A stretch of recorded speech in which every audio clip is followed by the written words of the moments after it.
I don't feel like the worst things that have happened to me are the most interesting parts of me or my story. I think what I choose to do with it is.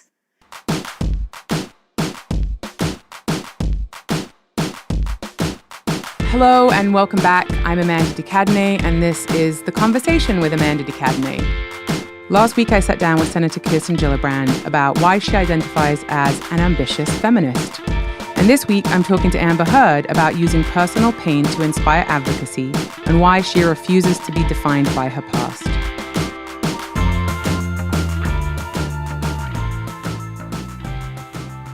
Hi, babe. Hi. Thanks for having me over.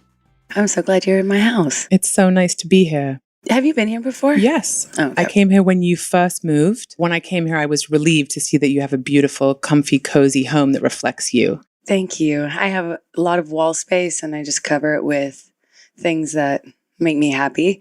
And I know, where's the picture of me? You're all over the place, girl. Are you kidding me? She says her. I'm like, I can literally turn my head and point to a picture of you right now. Oh, God.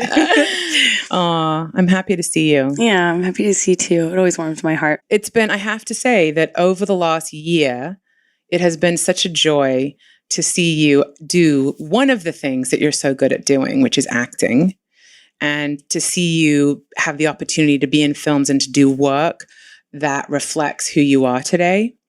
And I know one of the things for you that has always been frustrating is that because of your immense beauty and your immense intellect, people have had a hard time allowing you permission to play characters that combine both of those assets. Specifically as a woman who's beautiful, often it's way too threatening for people to think that perhaps we could be really smart too. And how about funny as well? Oh, no. You don't get funny. You can have 2 out of the 3, maybe, but definitely not more than that. I'm like, whoa. Yeah. Not funny. Yeah. Well, that's true because Hollywood is and has been notoriously, and I actually agree that it has gotten worse. I would argue since the 40s, really, and our representations of women, of the female experience as well. So what you find is that there is this binary system to which all women are applied. On one side, there's physical attributes of any variety. You know, you can be any shape, size, color, age, and that also affords you the ability to play various characteristics like you can be witty, funny, smart, bitchy, powerful, empowered, cruel. You mean multiple? You can have a multiple characteristic woman, right? You can have all these other dimensions, these character traits, and you can look any sort of number of ways, but you can't be sexy.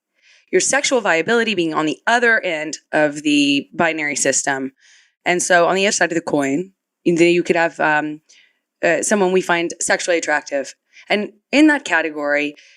You can get a lot of splash, you can get a lot of play, you will get a lot of attention, you will work until maybe 30, 35, but it's incredibly limiting because you can't play anything else other than sexy. You are dependent, you're in a reactionary posture, and you are there to be a sexual bounce board for the male gaze. The male gaze and the male character you're playing opposite. Right. So you can be sexy, get a major flame, and then burn out really, really quickly. And you can't work over 35. You can't be typically a woman of color. You can't really represent a sexual, gender, religious, or ethnic minority. You can be a really sexy ingenue. And that's typically a white woman up between the ages of 18 to 30. And you can, in that category, just do that. Other category, you can be smart, witty, funny, kind, benevolent, cruel, all these other number of things. Interesting, nuanced, funny, but you're a character. Right. You are a best friend. Not a leading role. Nope. You've always been aware of this, haven't you? Yes, and I've been saying the same thing really since I started. I've been doing this job for 16, 17 years, and I have been, I think there's, interviews of me probably that are 15, 14 years old where I am saying this exact thing. I'm talking about the fact that for every one role for me. There are 3 for my male counterparts, and that is coming from a leading lady position, the ingenue role. So I've always been aware of this Divide. Yes, of having the system where I had to choose how. I mean, I didn't have a choice actually, because people see me see me as a certain kind of thing superficially, and so I'm thrown into one category without any ability to express any of the other nuances of the female experience within my own capacity or the character's capacity in which I have an interest in playing. Add to that the amount of roles and opportunities available to me. Very, very small. I don't mean very small because you're not hireable for those roles. I mean, because of the stereotype that you have been placed into. It's one of the things that's always frustrated me about the perception of you. And I've known you for 13 years now. And you're right. You and I have been talking about this shit for so long. It's nothing new. It's just wonderful that people will actually report on it now, right? Because for many years, you would say something to a journalist, or even I would say something to a journalist, and it would just never make it into the article because that wasn't the narrative that they wanted to push. And so now we're in a different time where the stuff that we have been talking about for years is of interest culturally, more so. However, I don't really think that much has changed. So I think we have made some progress. But given the amount of phenomenally talented, brilliant, foxy, articulate, humorous, witty women that I know and that you know, who are entertainers, actors, whatever they may be, they're still not getting the opportunities. There is still a tiny handful who have access to those roles. And unfortunately, because they're so scarce, only a couple of people can get them. That's at least my perception as a non-actor. Would you think that's accurate? Absolutely. Scarcity is the issue. The operative word being scarcity. Naturally, what does that do? For every speaking and named role for a woman, there are 3 for a man. This is without applying any other filters. So if you then add another filter of color or of age or any other kind of minority representation, those numbers get even worse. Diminished. So scarcity, what does that do to market value? What does that do to your competitive value? I'm inherently aware that I am 66% more replaceable. So if there's that vast of a disparity in between the opportunities available to us, just being man or woman, imagine what that does to your ability to assert yourself. Well, there's always that threat of like, well, that's okay. If you don't want to do it, someone else will. It's always sort of hanging over everyone's head that they are replaceable. And the truth is they are. And people talk a lot about this moment of time that we're in culturally where there is more emphasis on women supporting women. Again, something we've been talking about forever and something that many of us have just been doing forever. That's just the way it is, right? And so what I have seen, and which has been upsetting to me, but also I have compassion for, is that not all women are able to support other women because of the scarcity mindset, because we have been raised in a culture that has taught us to compete, that we are reminded every single day, hey, only a few of you can sit at the table. So guess what? That is in people's DNA. So no matter how much women do want to support one another, there are many who are just terrified to get usurped from the table. And therefore, they don't support women. And you see all kinds of crazy behavior that comes out that I've been on the receiving end of. I'm sure you have too. And then I have to remind myself, have compassion. This is not womankind's fault. This is just the culture that has raised us to believe that there is not room for us all. And by the way, there currently isn't. That's the reality. The scarcity is a real thing. It is. Because we need to create the space and continue to push proactively to create more seats at the table. Instead of trying to retrofit ourselves into a system built by and for men, we need to create our own damn system. And we can do it better. We are cooperators by nature. We are talking about how we are wired and how we have evolved. With that in mind, we need to carve out more space and do it in the way that we are naturally inclined to do so, which is with the help of one another. Yeah. I do believe that women, I believe the future is female. Yeah, I believe that too. But I think we also have we have a long way to go. Yes.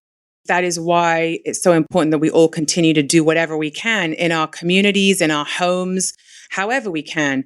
You are doing things on a much larger scale. And for me as well, to be able to see the impact that you have, I am just your terribly proud friend, that whenever I see you giving a speech or talking or saying something that is in support of people who have been marginalized and who have been oppressed, and it has been such a joy to see you come into that phenomenal power and knowing that you are powerful and that you can impact in such a positive way.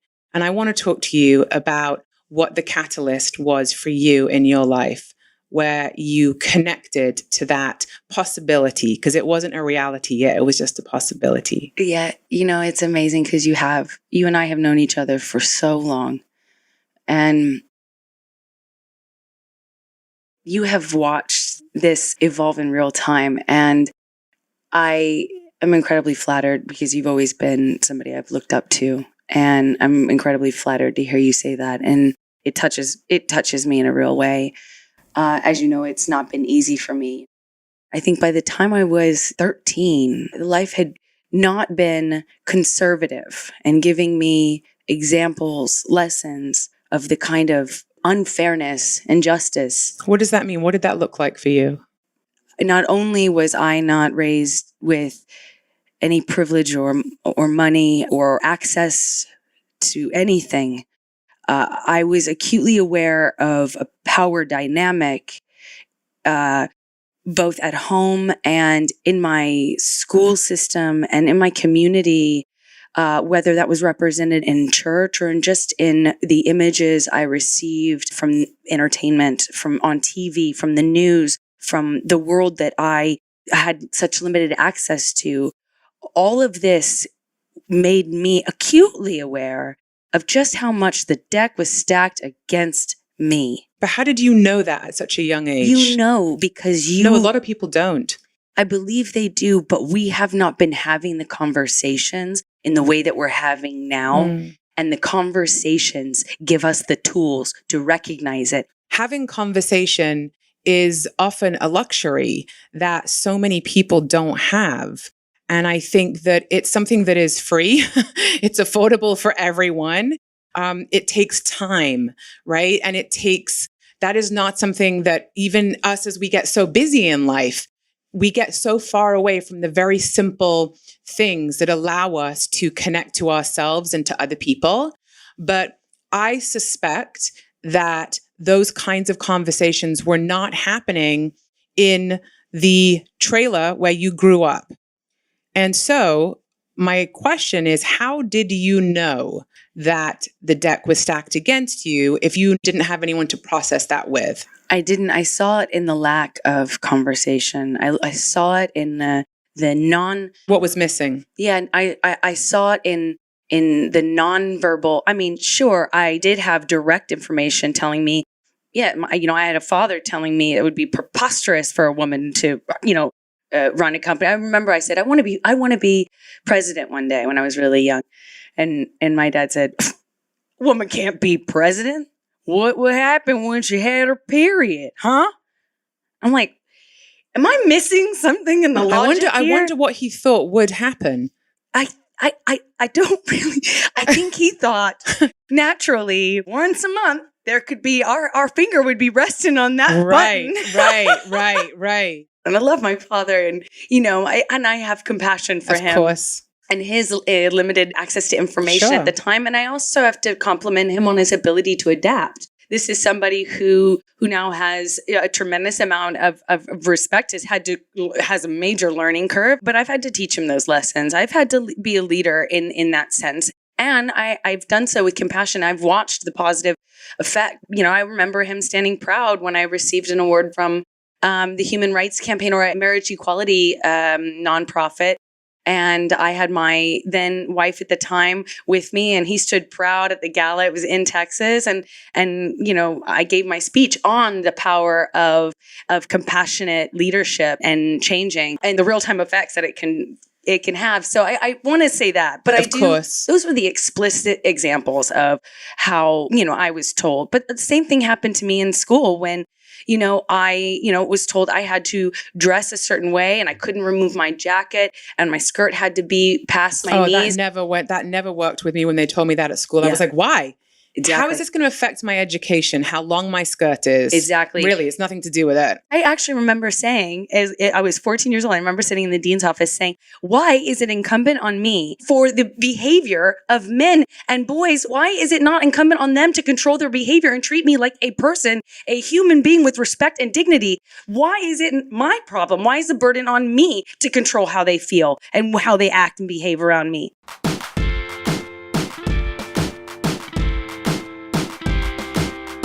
Let's talk about your advocacy for women and girls around sexual assault and why that is important to you.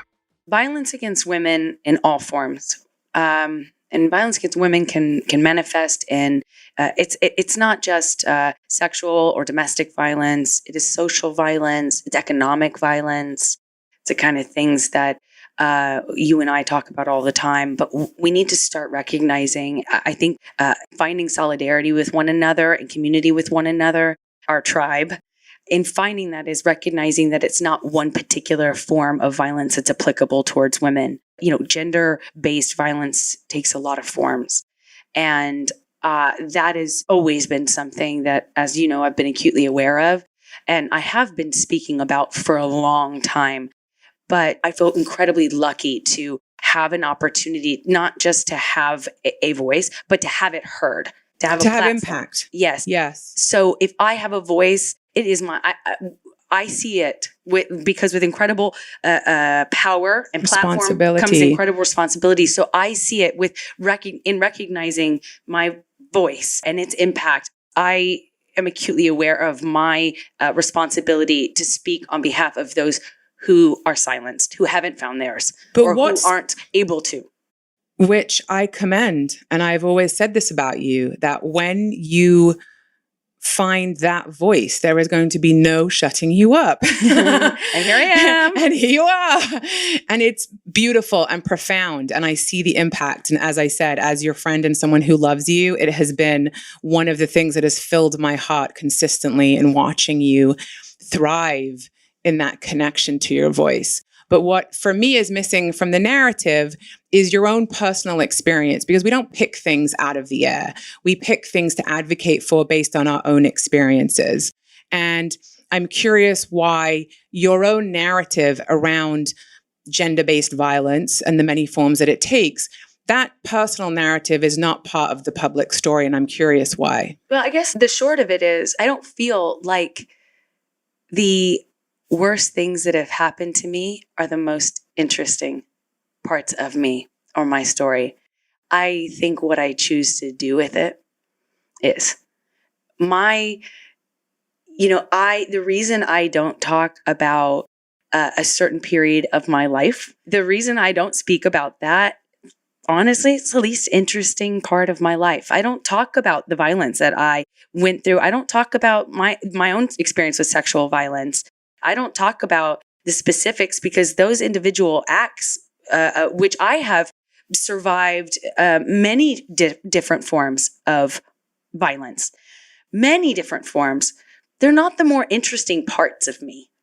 It's the systems that allow them to be so pervasive and the actors of those injustices and that violence to function and continue to function with impunity.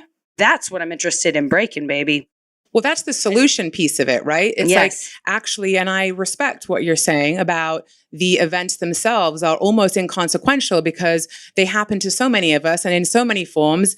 And most of us have some form of trauma in regards to violence towards women.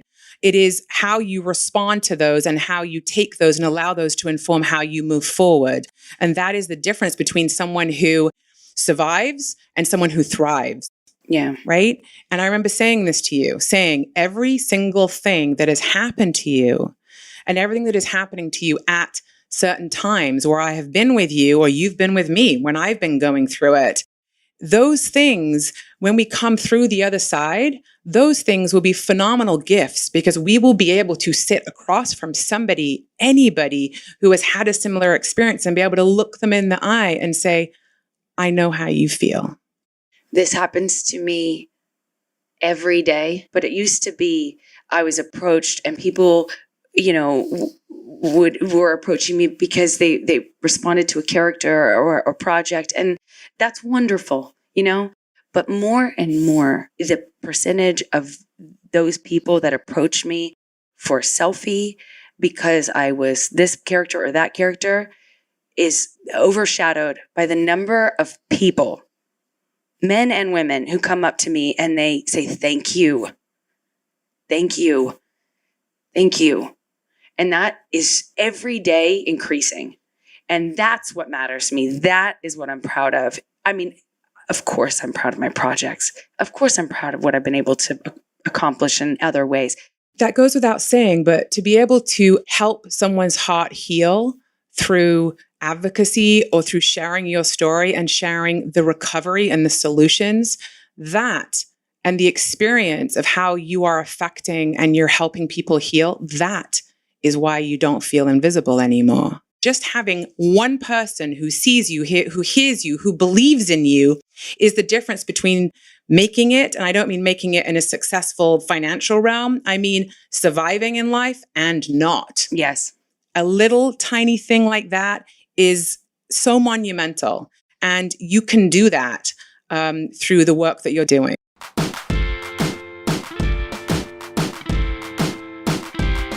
You just came back from Capitol Hill recently. Yeah. And are you working with Kamala on this initiative? Because she has been a big advocate for, she doesn't like to call it revenge porn. She calls it cyber exploitation because she said revenge porn would indicate that the person was complicit in being exploited online, and they were not. Think about it. That's a very important thing. Revenge porn is problematic for a number of reasons, even though it's catchy.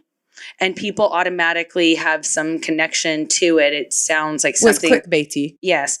It implies that there was an action for which the victim, in this case, was responsible. For you to seek revenge, you have to have done. It implies somebody did something wrong. They were, yeah. And that also implies intent to harm, which is limiting for many, many reasons. If we narrow the definition of what we call non-consensual pornography, if we limit it to qualifiers like the intent to cause harm, when somebody like me has their photos hacked and it goes online on the internet, that person doesn't necessarily intend to cause me harm. When it's distributed and redistributed among people, whether it's to trade as like baseball cards, for social equity, for profit on porn sites, the intent to cause harm is a qualifier that's unnecessarily put on non-consensual pornography, and it shouldn't be there because it's not necessarily always a part of it. It's interesting that it's even called pornography, because the thing is that an image of you, and I've seen those images. You and I have seen them, right? I mean, you obviously were in them, but I've seen them when this thing happened, when you were hacked along with many other women that I know. But it's interesting, it's called pornography because those are personal images that you took yourself that were shared with someone who you were in an intimate sexual relationship with.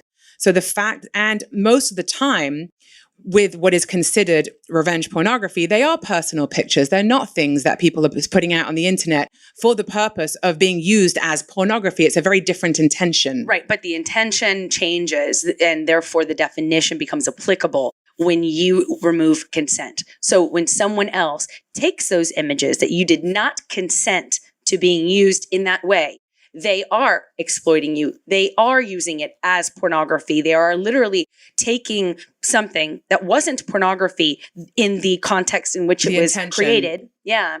And they're using it as such. And whether it is to exploit you, whether it is to blackmail you, whether it is to shame you, whether it is to not even necessarily intend to cause you harm, but just use it as a commercial or a social, Well, I think that's part of the problem is that people who think that it is with no consequence that they would share an intimate photograph of a individual, because it happens to men and women and all genders, who would share an intimate image that is shared on a personal level, the fact that they don't realize that it can cause monumental harm is part of the problem. The fact that there is no education around the impact of this is also part of the problem. So you're looking at it from a legislative side with the work you're trying to do, which I want you to speak more about, but there's also the whole education piece. Why is this not talked about in schools? Why is this not part of sex ed? Why is it, and sex ed needs to start in first grade, kindergarten, because by the time they get to looking at naked selfies, it's too late. Right, I agree. Right? We need to have co-ed. We need to have non-gender specific sexual education, and the curriculum should be based in the idea and the concept from a very early age of what consent is. We have to give language to these discussions. And by you going to Capitol Hill and by you advocating to try and enforce legislation that puts in place consequences for doing things like exploiting personal images that are shared within in the context of an intimate relationship, you're shining a light on the bigger issue. And hopefully there will be a trickle-down effect where people will be like, what's Amber Heard doing in Capitol Hill? Oh, she's there for cyber exploitation. What's that? Like, it will start the conversation and it will have a trickle-down effect. Yes, that's exactly it. That's the beautiful thing about legislation. It is one thing to change attitudes. When we talk about changing cultural attitudes, we talk about imparting change. We have to appreciate how much of that is informed by legislation, which codifies it, which is my goal in this effort in DC with what I'm working with the Cyber Civil Rights Initiative on, is to pass this federal bill that we're calling SHIELD with the support of Senator Harris and Representative Speer and our Republican co-sponsor, Congressman Katko. A Republican co-sponsor? Mm-hmm. Yes, this is a bipartisan, our efforts to pass this as a bipartisan bill. Look, non-consensual pornography is a borderless crime. So this is part of why it is so important to create legislation, federal legislation, that makes it a federal crime to distribute non-consensual pornography. It provides not only the basis for information, access to resources, but it also provides resources for law enforcement and the public alike. And by codifying our commitment to ending non-consensual pornography and cyber exploitation, moving it from fleeting cycles of outrage and viral social media movements, and instead we're enshrining it in our most important legislative institution. I will continue in the work I'm doing with RISE and in the work we're doing to pass an international sexual assault survivors Bill of Rights in the form of a UN resolution. It's taking the model that Amanda Wynn, who started RISE, what she's doing and what she has done successfully with RISE is gone state by state to fight for basic civil rights. And that can be manifested in the forms of something simple like not having your rape kit destroyed without you knowing about it, which happens. And it was going to happen to her. And she lived in Massachusetts, of all places. And they had a 6-month policy. And she would have had to, she did have to pay for it to keep it open. She'd have to show up and fight every 6 months to keep her rape kit on the shelf. And she wasn't even going to be told about it. She found out, and she's living in limbo, waiting for that rape kit to get tested and processed, and no one would even have told her that it had been destroyed. And how can she process? How can she move? How can anyone move on? This is exactly, they're in a holding pattern. This is exactly the thing that we were talking about before. It isn't the rape. It was the system after. Everything she went through after was so much worse. And I remember at various times in my life thinking, wow, I didn't know it was this bad. I always knew the deck was stacked against me. I didn't realize that it was this fucking bad. And it is. The system after, the harassment after, in the form of fighting to have your basic dignity. Starting with when you report a rape, when you don't necessarily get a female who is trained, you get a male who's at the counter. You don't automatically get a woman who is trained in rape counseling. You don't have a psychologist. You don't have female doctors testing you. You are not walked through the process. And in several states now, you don't even have the right to reproductive health care post-rape. That's how little we respect women's bodies, because for centuries and centuries Been a commodity. Through the governments, and men have tried to always maintain the right to control a woman's body. Yeah, I always like to remind people, not that everyone needs reminding, but some people need reminding, that we are only here today because we are standing on the shoulders of the women who have fought for generations before us, the ones who we know of, and the thousands and thousands who we don't. And it is thanks to them that we get to stand here today, and we get to have conversations like we're having, and we get to have the level of awareness, and we get to have the solutions. And we do have a path that has been forged by many, many, many women and some men for us to be where we are today. And it is truly an honor and a privilege to be part of continuing to help move this forward. And I am grateful that I get to be on the path with you.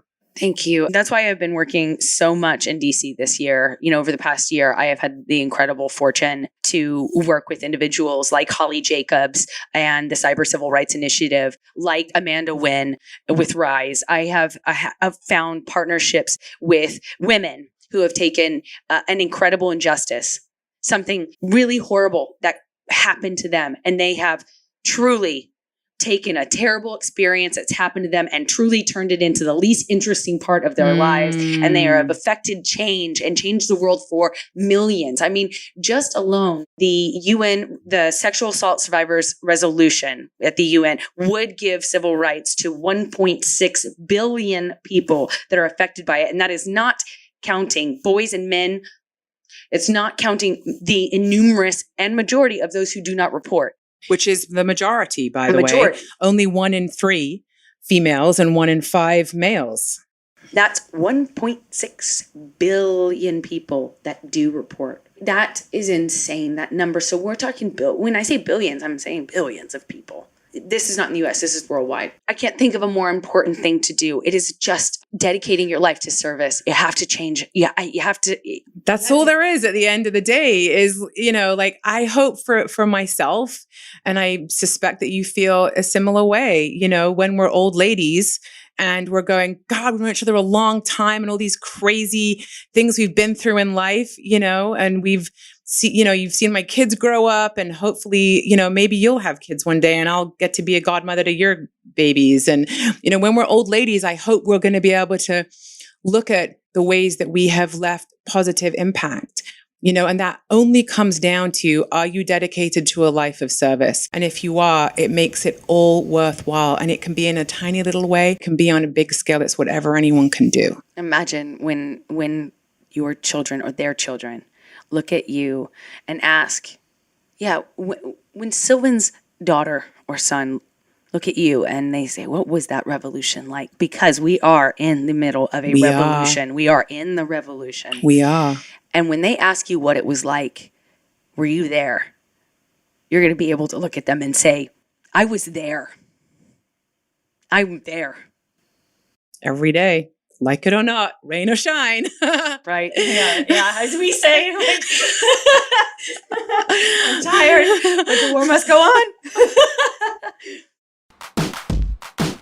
Today in our conversation, Amber and I talked about an important organization called RISE. If you are a survivor of sexual assault or an ally or simply want to know more about the work they do, please go and check them out at risenow.us. The Conversation with Amanda de Cadenet is a Spotify original podcast. Executive produced by me, Amanda de Cadenet. From Spotify, our executive producers are Natalie Tuller and Erica Clark. Our production partner is Neon Hum, which includes the team of Jonathan Hirsch, Catherine St. Louis, Courtney Kosak, and Marissa Schneiderman. And while I've got your attention, please listen to all episodes of The Conversation with Amanda de Cadenet on Spotify for free.